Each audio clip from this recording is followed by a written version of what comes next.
Hello everyone, my name is Lily Kavari. I am in private practice here in Carrollton, Texas, which is a small little suburb close to Dallas-Fort Worth Metroplex.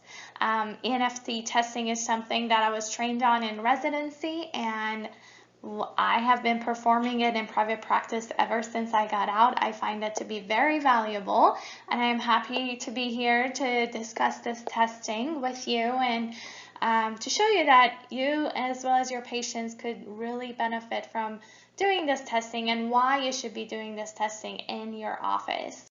Small fiber neuropathy often involves our peripheral nerves, which are, of course, the length-dependent pattern nerves, meaning that the earliest and most severe affected nerves are always most distal, which of course results in losing our function in a stocking and glove distribution that we're all familiar with, and we see a lot of our patients presenting with such symptoms. The most common symptoms that our patients complain about are what we call positive sensory symptoms.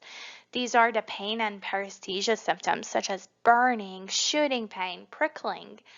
Another common one is what we call negative sensory symptoms, and these can be described by the patient as the feeling of numbness and tightness, as well as the feeling of cold in the patient's feet. Finally, we have our autonomic sensory symptoms, and this is when the nerves that reflect sweating are what's really affected, and patients can have anhidrosis as well as hyperhidrosis presenting on their feet.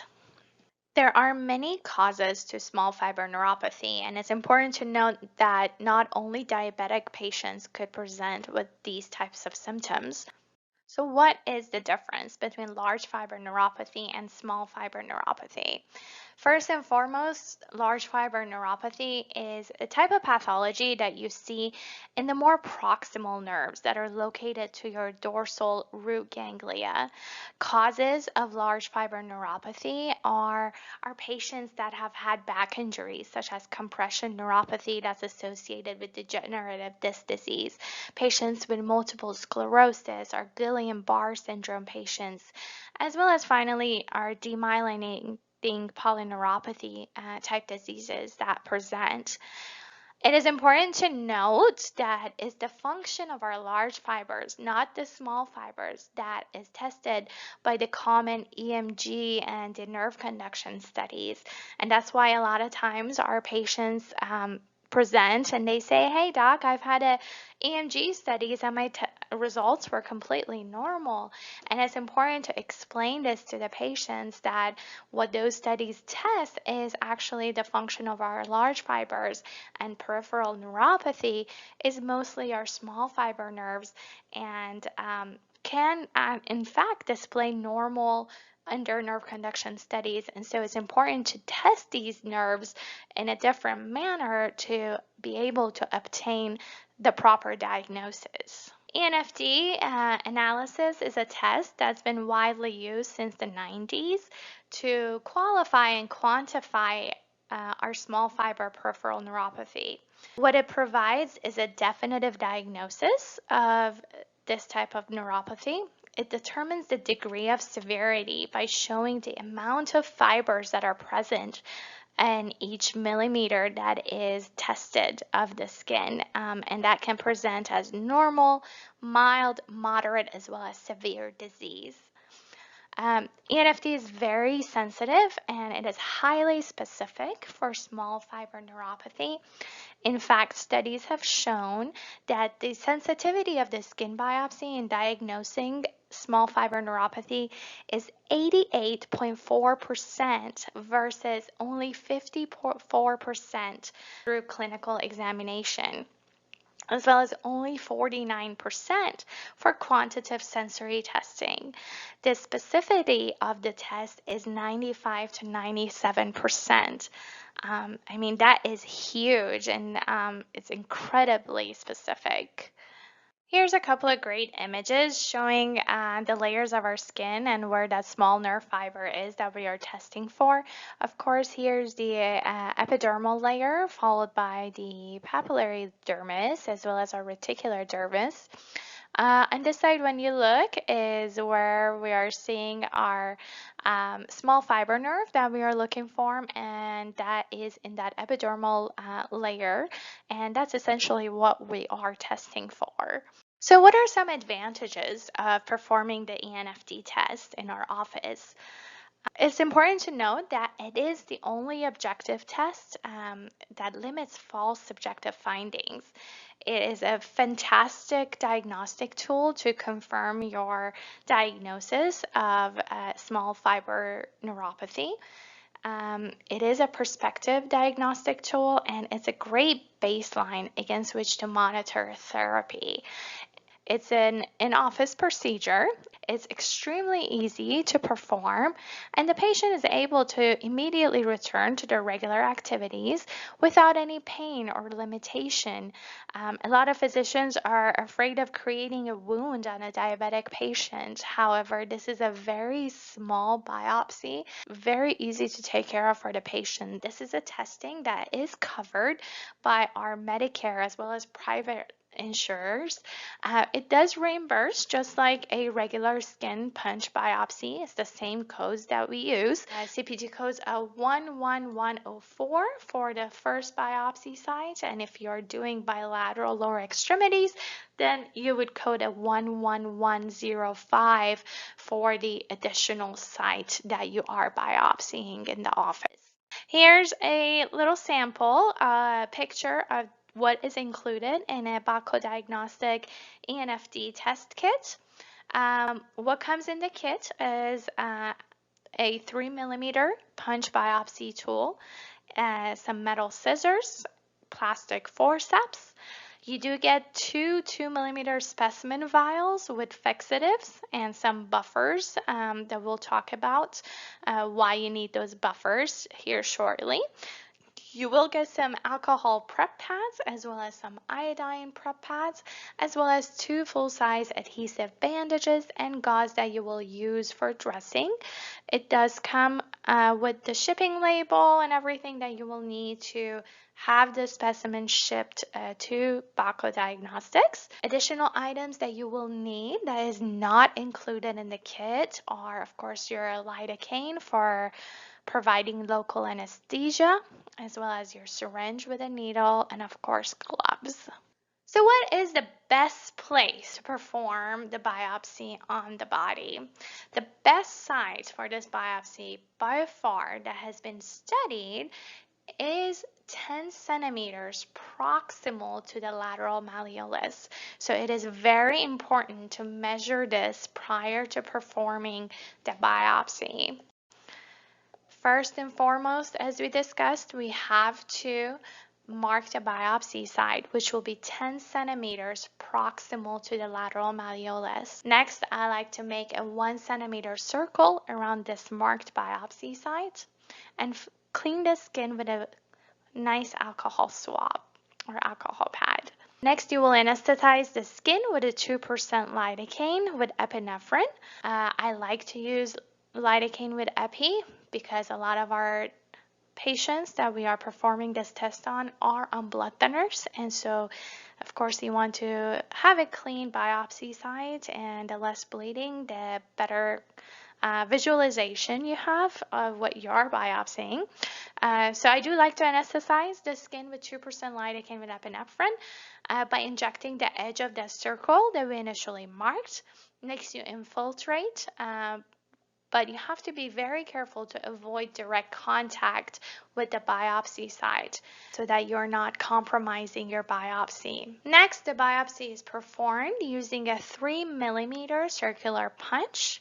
This goes into the depth of 4 millimeters, or almost the full distance of the metal head of the punch tool. You gently push the tool from side to side with rotational motion and even pressure into the epidermis. You don't want to rush this step. Next, you lift the edge of the biopsy with the anesthetizing needle or the forceps. I like to use the forceps. And you free the biopsy from the attached underlying fatty tissue using the forceps or the scissors. It's important to make sure that you are grabbing that biopsy from underneath that epidermal layer. That way, again, you're not compromising your biopsy. Here's a small video of me performing the test here in the office. I just want you to see how easy it really is to perform and how quickly you can do it. Of course, where I am marking my biopsy site 10 centimeters proximal to the lateral malleolus, and then kind of drawing a small circle around that biopsy site.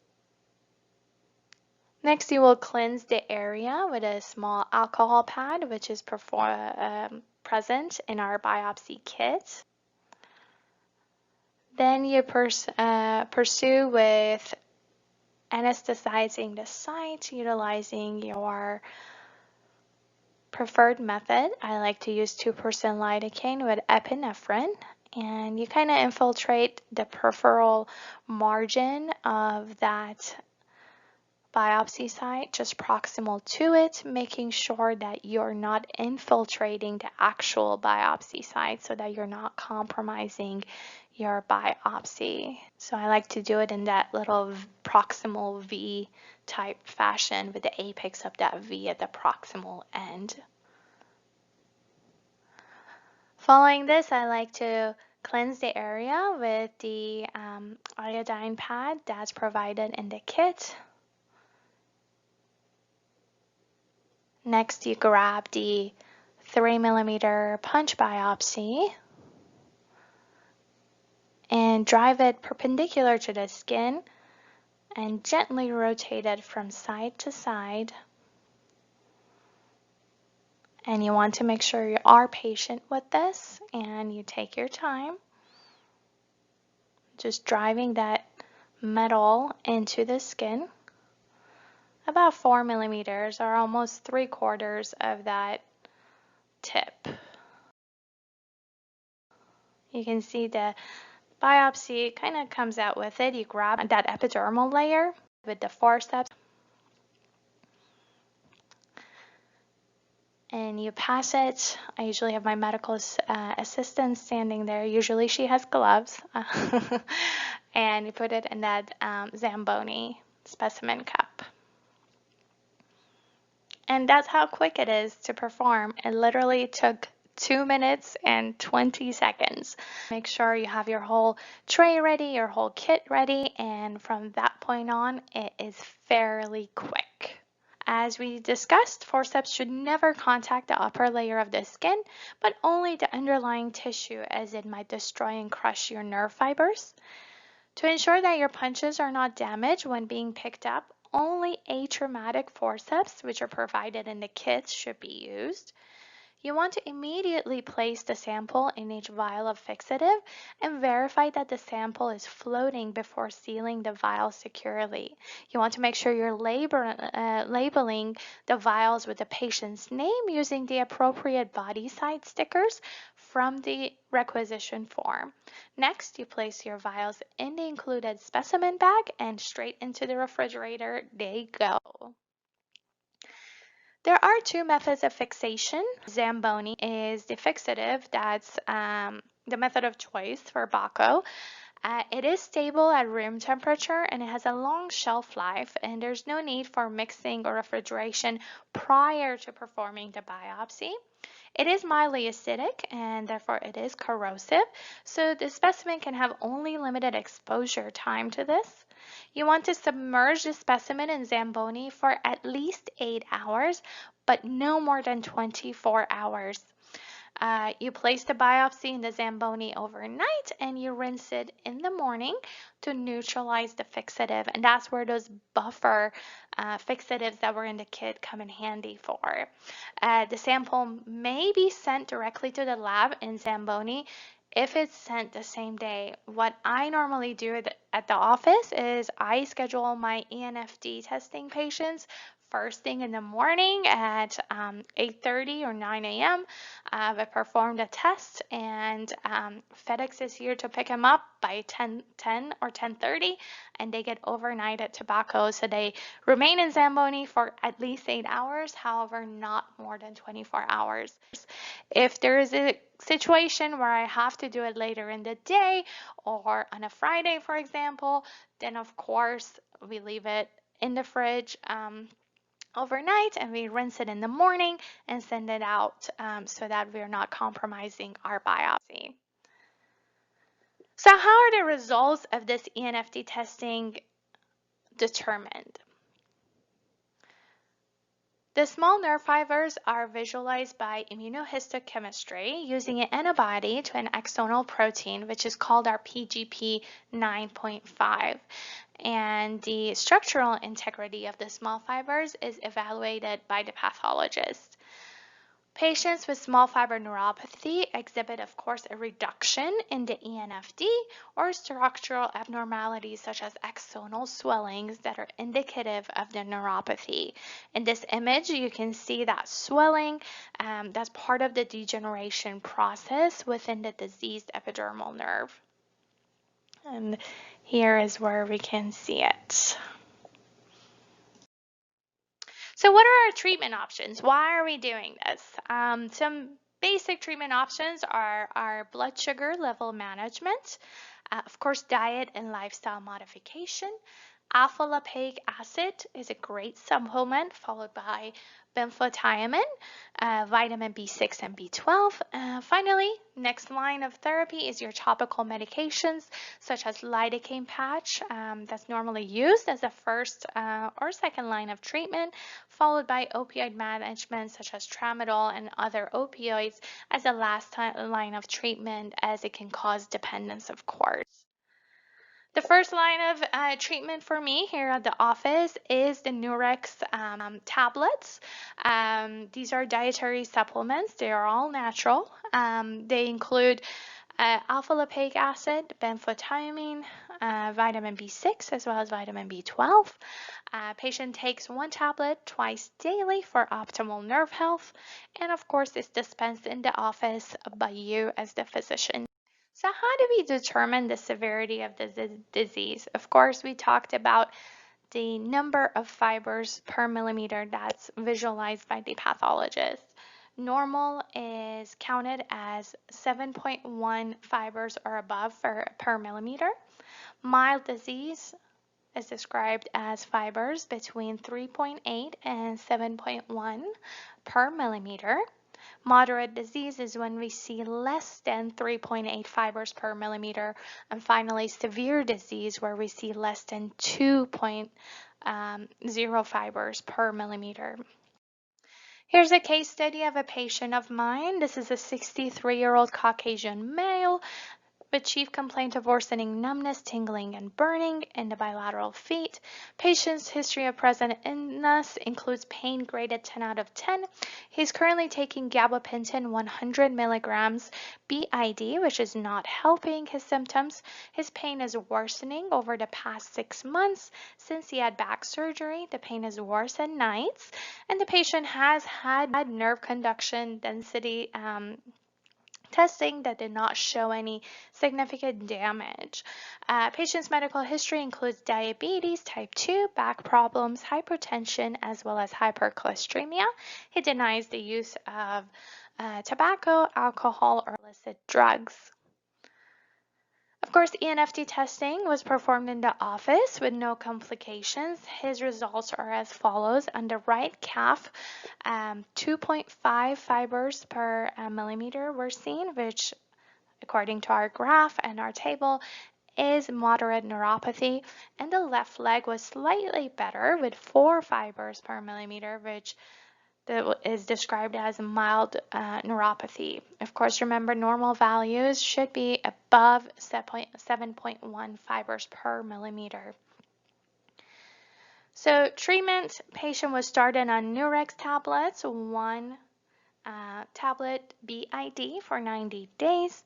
On the follow-up, patient reported improvement. He stated that, quote, "I can finally sleep at night." Patient continues to take Nurex once a day and only takes Lyrica PRN.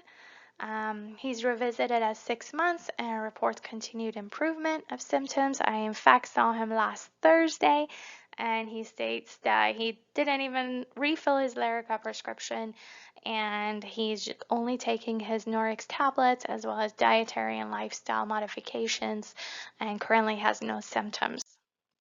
Here's a second patient who is a 51-year-old Middle Eastern female. Her chief complaint is tingling, burning, and heaviness in the bilateral legs. Patient reports pain graded 7 to 8 out of 10, with the pain worsening over the past 8 months. Status post kidney transplant. Pain is worse at nights and worsening over time. She has not seen any other physician and has not had any other treatments. Her medical history includes Sjogren's syndrome, hypertension, hypercholesteremia, post-kidney transplant, as well as hypothyroidism, and she denies smoking, alcohol, or illicit drugs. ENFD testing is performed, and the right calf shows only a mild decrease in fibers with 4.1 fibers per millimeter. However, the left calf shows severely decreased number of fibers at 0.3 fibers per millimeter. So this is indicative of advanced small nerve neuropathy. The patient again is started on Norix tablets, BID times 90 days. After 2 months of follow-up, patient reports some improvement in her symptoms. She's now able to walk about 3 miles without experiencing that heaviness, tingling, or burning in her legs. Patient continues management, including dietary as well as exercise management, as well as her Nurex tablets. She's scheduled for a repeat ENFD test in 2 weeks to reevaluate for the disease and to see if we can measure any type of improvement in the number of her fibers. Here's a sample ENFD report, and here's where you can see kind of where the results are and the number of fibers that are shown for this last patient that we just discussed. As you can see, it's a very detailed report. So in summary, small fiber neuropathy is a distinct form of peripheral neuropathy. And traditional testing methods are limited value when assessing for small fiber neuropathy. ENFD testing can allow objective documentation early in its evolution of the small fiber neuropathy. It can be used to monitor your therapy.